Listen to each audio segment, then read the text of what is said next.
استعارتاً یہ بتایا جا رہا ہے کہ نبی رحمت صلی اللہ علیہ وسلم کا تشریف لانا، آپ کا نبی بننا، یہ جیسے بارش اللہ کی رحمت ہے، اسی طرح یہ بھی اللہ کی رحمت ہے، آپ اور سارے جہانوں کے لیے رحمت بن کے تشریف لائے۔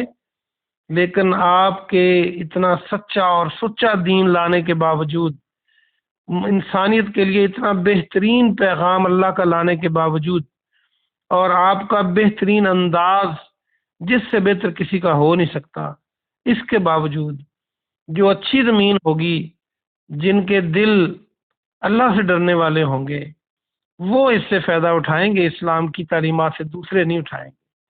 آپ نے دیکھا ابو جہل کو ابو حکم کہا جاتا تھا، یعنی وہ حکمت کا باپ لوگ اسے کہتے تھے کہ بڑا عقل مند انسان ہے، لیکن اسلام کو نہیں قبولا تو کیا ہوا کہ ابو جہل بن گیا، جہالت کا باپ بنا، اور اسے فائدہ نہیں ہوا۔ کوئی مدینے سے چلا، کوئی حبش سے چلا، کوئی فارس سے چلا، ایران سے چلا، لیکن ان کے دل کی زمین اچھی تھی تو وہ پیارے نبی صلی اللہ علیہ وسلم کے پیارے صحابہ بنے، جنت کے وارث بنے۔ لیکن یہ قریشی ہونے کے باوجود، سردار ہونے کے باوجود، ان کے دل کی زمین گندی تھی، تو انہوں نے کیا کیا؟ انہوں نے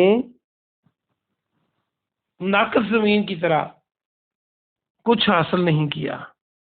آج ہم بھی اپنے دل کا اندازہ لگائیں، جائزہ لگائیں، اپنے گریبان میں جھانکیں، کیا اسلام کی تعلیمات ہم محفلوں میں پڑھنے کے لیے بس قرآن کی تلاوت کرتے ہیں، یا عمل کے لیے کرتے ہیں؟ یا ہر گزرنے والا دن ہم مسلمان ہیں، قرآن اور حدیث، اللہ کا فرمان اور پیارے نبی صلی اللہ علیہ وسلم کی عظیم باتیں ہماری زندگی کو تبدیل کر رہی ہیں؟ کیا ہمارا ہر آنے والا دن جو ہمیں موت کے قریب کرتا ہے، کیا ہمارے اعمال کو بہتر کر رہا ہے، یا اسی طرح چل رہے ہیں، یا اس سے برے چل رہے ہیں؟ تو پھر یہ عظیم دعوت، یہ عظیم پیغام جو انسانیت کے لیے آیا ہے، عظیم رب نے بھیجا ہے اور عظیم پیغمبر نے اس کو آگے تبلیغ فرمایا ہے، تو وہ ہمیں فائدہ نہیں دے رہا، مردہ زمین کی طرح اور ناقص زمین کی طرح۔ آج ہمیں سوچنا ہے۔ اگلی آیت میں اللہ نے اسی مضمون کا انداز بدل دیا کہ اللہ نے نوح علیہ السلام کی مثال بیان کی، ان کا تذکرہ کیا کہ ان کو ہم نے نبی بنا کے بھیجا تھا اپنی قوم کی طرف۔ انہوں نے کیا کہا؟ انہوں نے اپنی قوم سے کہا اللہ کی عبادت کرو، اس کے علاوہ تمہارا کوئی الہ نہیں ہے۔ عبادت صرف نماز نہیں ہے، سجدہ نہیں ہے، ہر قسم کی عبادت صرف اللہ کے لیے ہے، وہ مالی عبادت ہو، وہ قولی عبادت ہو، وہ فعلی عبادت ہو، تو یہ صرف اللہ کے لیے ہے۔ آج اللہ نے ہمیں وقت دیا ہے، ہم اپنی سمت کو ٹھیک کر لیں تو فائدے میں رہیں گے۔ انہوں نے، ہر نبی نے یہی پیغام آ کے دیا کہ اللہ کی عبادت کرو، اللہ کو الہ مان لو۔ الہ کا معنی معبود ہے، الہ کا معنی مشکل کشا ہے، الہ کا معنی حاجت روا ہے، الہ کا معنی پیدا کرنے والا ہے، الہ کا معنی عزت ذلت دینے والا ہے، الہ کا معنی کائنات کا نظام سنبھالنے والا ہے۔ تو یہ ہمیں اللہ کے لیے خاص کرنا ہوگا۔ آگے فرمایا کہ میں اس دن کے، بڑے دن کے عذاب سے ڈرتا ہوں کہ تم پر نہ آ جائے۔ کیا مطلب؟ اگر تم نے یہ پیغام ایکسیپٹ نہ کیا، اس کے مطابق زندگی بسر نہ کی، تو پھر بڑے دن کے، قیامت کے دن کے عذاب سے تم بچ نہیں پاؤ گے۔ آج ہم نے بھی دیکھنا ہے کہ ہم علامتی مسلمان ہیں، ہم نام کے مسلمان ہیں، یا ہمارے اعمال بھی اسلام کے مطابق ہیں۔ اللہ پاک سے دعا ہے کہ اللہ پاک ہمیں توفیق عطا فرمائے، ہم ہر گزرنے والے دن میں اپنے اعمال کو اپنے رب کی مرضی کے مطابق کریں، اور موت سے پہلے پہلے اپنے رب کی طرف پورا رجوع کر لیں۔ آمین۔ سبحان ربک رب العزت عما یصفون، وسلام علی المرسلین، والحمد للہ رب العالمین۔